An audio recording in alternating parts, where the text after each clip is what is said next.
Hello mga kasirip, nagpalang araw.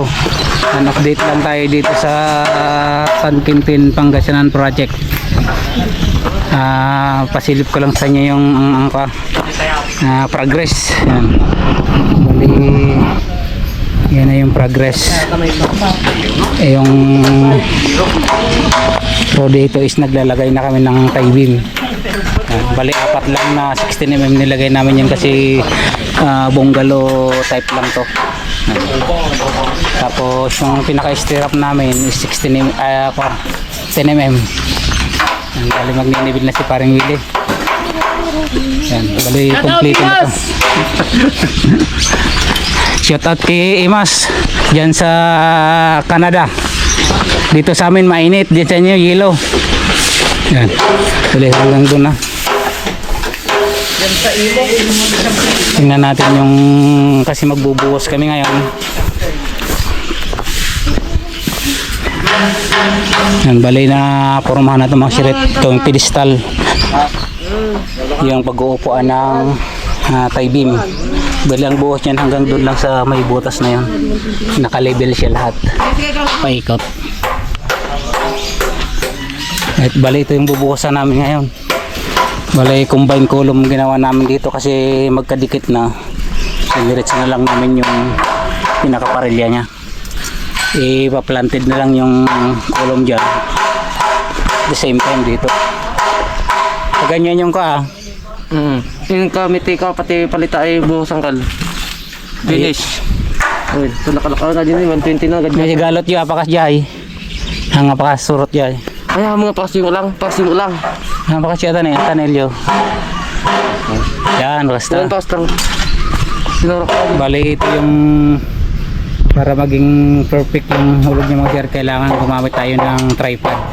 Dito ngayon isasabit yung kanya pinakahulog.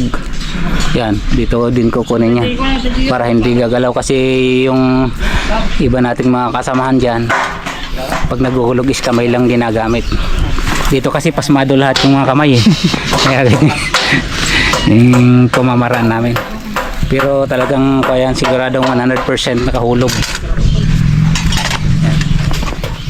Tapos pasisintrohan yan mga sirit ng sintro doon sa yan, pinaka-stirrup na yan. Tapos ilalagay na lang namin yung poste. Bali nilagyan pala namin siya ng lock doon sa gilid yan, yung nakatusok sa lupa. Lahat na gilid. Lahat na gilid apat. Bali sa kanila dito is mahaba kasi to. 6.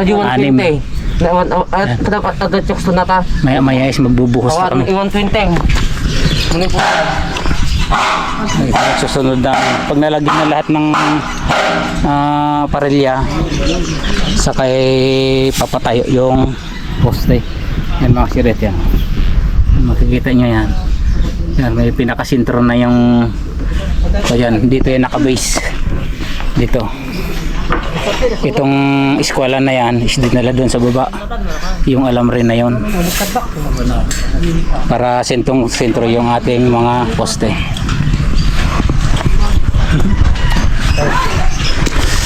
Ayun yung combine ko natin parilya, ilalagay nila doon sa butas na yon.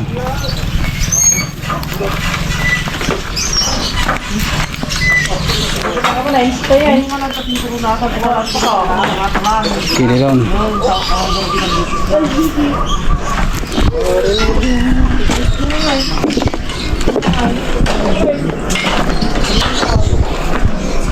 Yung pulot ang inay ng tubig.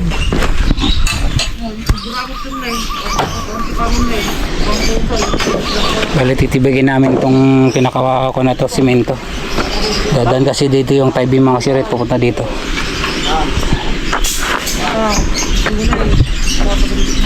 Yan, shout out kay Bobby sa Pulan. Uwi ka na, magbakal ka na dito.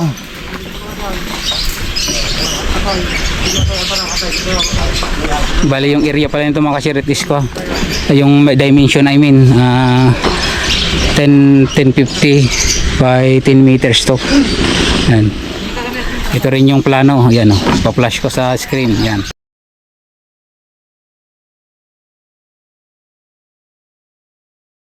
mamaya is magbubuhos kami pag na i-set up na yung namin yung mga parilya.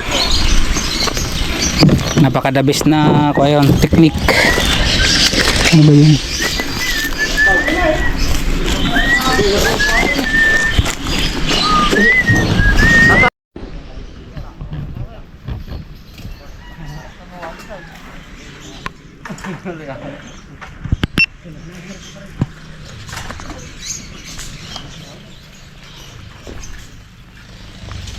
May ipit ka ta.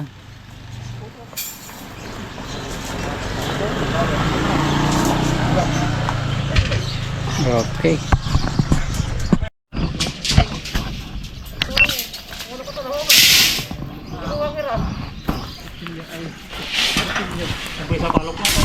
Daw.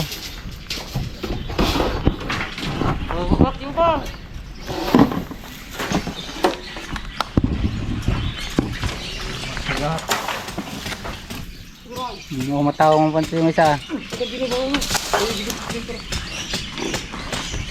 Alignment.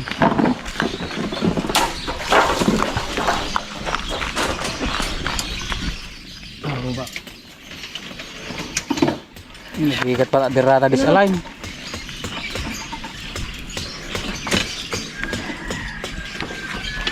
Pagkat.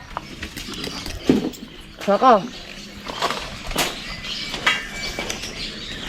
Pagkat.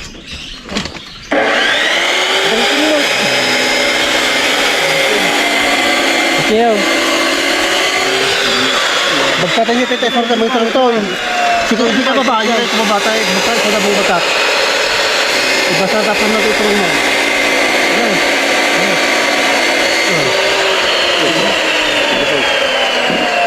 Silagso.